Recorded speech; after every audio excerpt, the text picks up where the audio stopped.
Les Francs qui occupent un royaume dans le nord de la Gaule couronnent en 481 leur nouveau roi Clovis, qui n'a que 15 ans.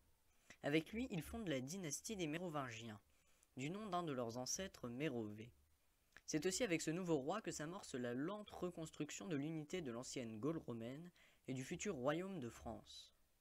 L'ambition de Clovis est de former un grand royaume qui englobe tous les peuples germaniques qui se sont installés en Gaule. Il combat ainsi et soumet les armées de Syagrius dans le centre de l'ouest de la Gaule, puis les Alamans dans la vallée du Rhin, et ensuite les Wisigoths en Aquitaine.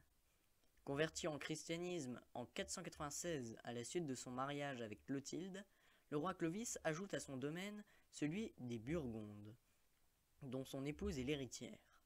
Clovis parvient de cette façon à réaliser vers la fin de son règne une certaine cohésion territoriale et culturelle du pays, en réunissant sous son contrôle des Gallo-Romains au nord de la Loire et des Germains au sud.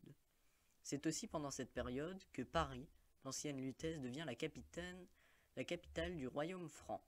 Prenant la place de Lyon, la préférée de Rome, Clovis présente dans l'histoire de France la première étape de la fusion progressive des civilisations originaires de l'Europe de l'Est et de l'héritage gallo-romain qui coexistent dans le pays à cette époque. À la mort de Clovis, au début du VIe siècle, bien que l'unité culturelle qui l'a construite résiste, ses héritiers entrent dans les querelles de rivalité qui conduisent à des partages du royaume dans une confusion qui durera 250 ans.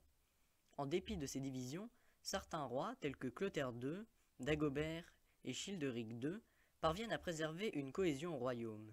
Avec les rois mérovingiens qui se succèdent, certaines régions émergent et dominent. Au sud, l'Aquitaine, la Provence et la Bourgogne. Au nord, la Neustrie et l'Austrasie. Mais l'image principale qui reste de cette époque est une succession de rois fantoches et décadents, dépourvus de réel pouvoir, manipulés d'une part par les maires qui contrôlent l'administration du palais, et d'autre part par une aristocratie de province dont la montée en puissance provient de leur détention de vastes domaines partout dans les provinces. En 732, Charles Martel, un Australien, chef de Neustrie, repousse avec succès une invasion arabe, à Poitiers. Cette victoire lui permet de consolider son pouvoir et d'étendre son influence dans toutes les régions de l'ancienne Gaule. Son fils Pépin III, dit Pépin le Bref, se fait élire roi des Francs en 751 à Soissons, dans une cérémonie réunissant les nobles du royaume et au cours de laquelle il reçoit la bénédiction des évêques. 3 ans plus tard, Pépin est à nouveau sacré par le pape cette fois, à Saint-Denis, près de Paris. Ces sacrements ont une signification particulière pour l'avenir de la royauté en France, car ils illustrent la nouvelle personne sacrée du roi, désormais investi de l'autorité divine qui lui est donnée par les représentants de l'Église. Associé ainsi à l'autorité royale avec le sacrement de Pépin le Bref, c'est aussi une nouvelle dynastie qui commence, celle des Carolingiens. Charlemagne hérite du pouvoir à la mort de Pépin le Bref. Il renforce l'unité du pays, commencée sous le règne de son père, tout en créant un empire dont le territoire s'étend bien au-delà du royaume des Francs, jusqu'au Danube et dans l'Italie du Nord. Allié des papes, de qui il reçoit la bénédiction en 800, lorsqu'il est sacré empereur à Rome, il intervient personnellement dans le nord de l'Italie contre les Lombards, en Espagne contre les musulmans, en Saxe contre les païens et en Bavière contre les descendants des Huns. Entre-temps, Charlemagne le Pieux invente l'école, selon la mythologie française, en créant des écoles monastiques pour les enfants. Il répartit son empire en royaumes qui sont subdivisés en comtés et en diocèses. Les premiers sont administrés par des comtes et les seconds supervisés par les évêques que l'empereur nomme lui-même.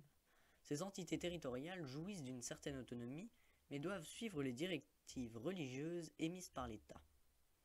Durant le long règne de Charlemagne, de 768 à 814, l'empire des Francs chrétiens atteint une apogée. Il constitue la force dominante en Europe occidentale. Cette époque est particulièrement brillante et féconde pour les arts, à tel point qu'elle a été nommée la Renaissance carolingienne. Mais l'empire se morcelle à nouveau après la mort de Charlemagne. Il ne résiste pas aux querelles de ses héritiers. En 843, par un accord entériné à Verdun, ses 3 petits-fils se partagent l'empire. C'est probablement dans ce partage que commence véritablement l'histoire du royaume de France. Charles le Chauve règne sur Francia Occidentalis, Aquitaine de Neustrie. Louis le Germanique sur la Francia Orientalis, de la Saxe au nord jusqu'à la Bavière au sud. Enfin, Lothaire s'arroge un royaume situé entre les deux précédents. La Lotharingie, qui comprend la Lorraine, la Bourgogne, la Provence et la Lombardie. Ce royaume intermédiaire fera l'objet d'incessants combats entre la future France à l'ouest et la future Allemagne à l'est. Par ailleurs, de nouveaux envahisseurs venus du nord, les Vikings, appelés aussi les Normands, font de fréquentes incursions dans le royaume. Comme partout en Europe, leurs dracars, le long vaisseau à fond plat, leur permettent une grande mobilité en mer et sur les fleuves. Ils menacent Paris 2 fois, en 845 puis en 885, lorsqu'ils en font le siège durant une année avec 20 000 hommes. Se retirant finalement contre une forte rançon, les Vikings s'installent définitivement dans la partie nord-ouest de la France vers la fin du IXe siècle.